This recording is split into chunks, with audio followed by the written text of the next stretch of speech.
Mercedes E55 AMG estate has been added to Forza Horizon 5. It's that time of the week again when there is a new car to go and unlock. So I'm going to quickly show you how to go and get this thing in the festival playlist, what's going on with the Horizon Backstage Pass this week, before checking out this thing stock, going back to the festival and seeing what options and upgrades are available, and then going into some Horizon Open racing.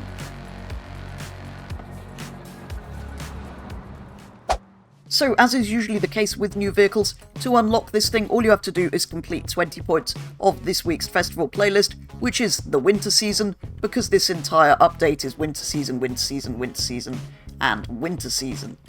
Anyway, as you can see, to unlock this thing I've done the trial, a couple of event labs, the 3 seasonal championships, Horizon Open, and the 4 monthly Rivals event. I have done rather a lot of the playlist this week. I might actually eventually go in and try and get another backstage pass, but I've more than done that. It didn't take very long, so you have another week or so at the time of upload to go and unlock this car if you haven't already.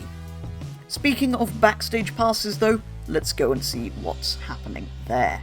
If we head on over to the Cars tab then, and to the Horizon Backstage and Backstage Shop, you'll see they've added the Alpine A110 and the Mercedes SL63.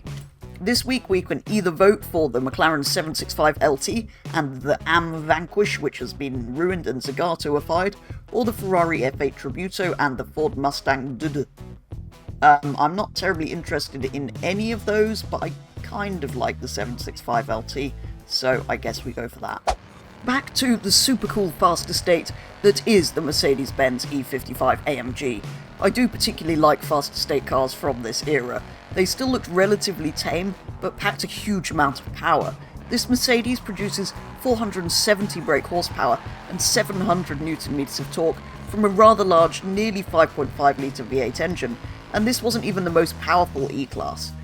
Being a big estate though, it does weigh just over 2 tonnes, but only just over 2 tonnes, which is actually quite light by today's standards.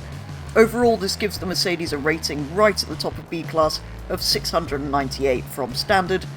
Quickly before we head back to see if that can be upgraded at the festival, we drag raced the E55 against a similar era BMW M5 that's actually a little bit newer, and a couple of other cars that we thought would be comparable. Actually, the brown Beamer. It's red! Okay, everybody. Why is it brown?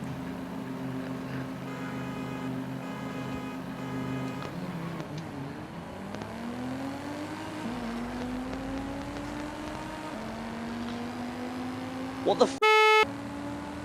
That BMW may be brown, but it does sound good. How the f*** is a B-Class Mercedes beating an A-Class Audi? Mercedes is actually very quick. It's V8.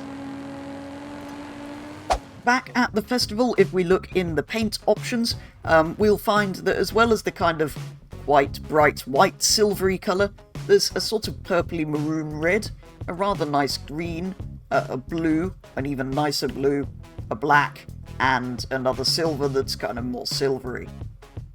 For the time being, I think I'm going to put it in...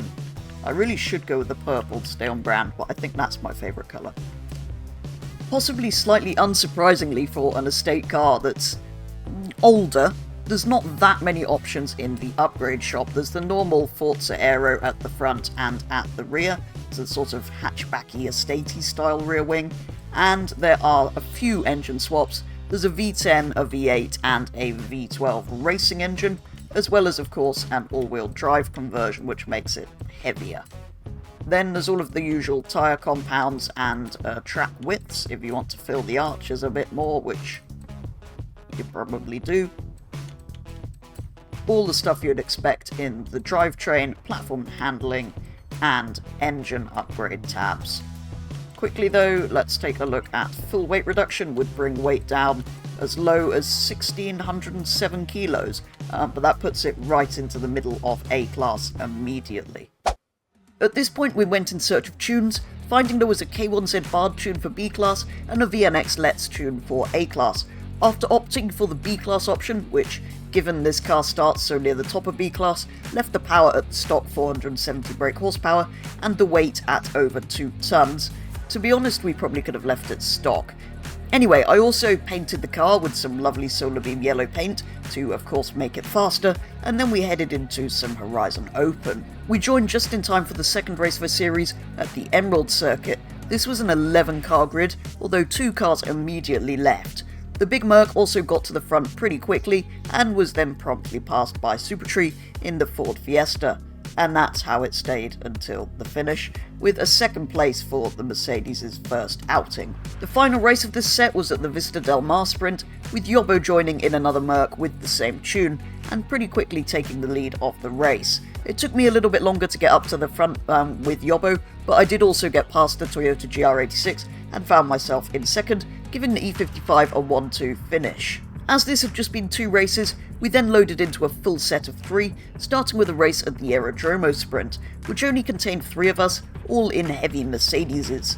For a while I held the lead, however I made several mistakes, crashing into some rather solid walls, losing out to the other E55 by the end of the race. Next up was the Reservorio Sprint, the lobby still only containing the 3 of us, and I held the lead until the first corner, where, just like in the previous race, Yobbo managed to get past me. To be fair, it is quite a long run to the first corner here. I then spent the rest of the race chasing that other E55, but to no avail, again finishing in second.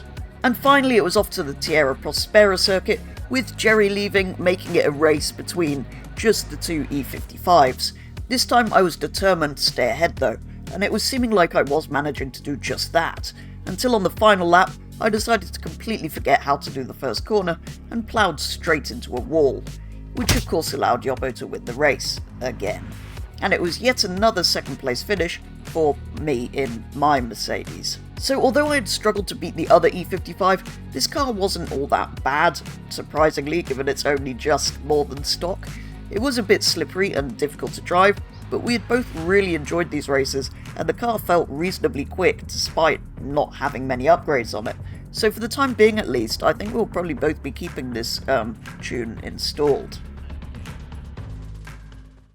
And that is going to do it for today's video, taking a very first look at the brand new Mercedes E55 AMG here in Forza Horizon 5. From standard, it is just an incredibly cool car, although it is an estate, it's not a supercar or anything super exciting, but it is really just cool and good to have in the game, and is super fast in a straight line when drag raced against some of its competitors, only losing out to that slightly newer M5.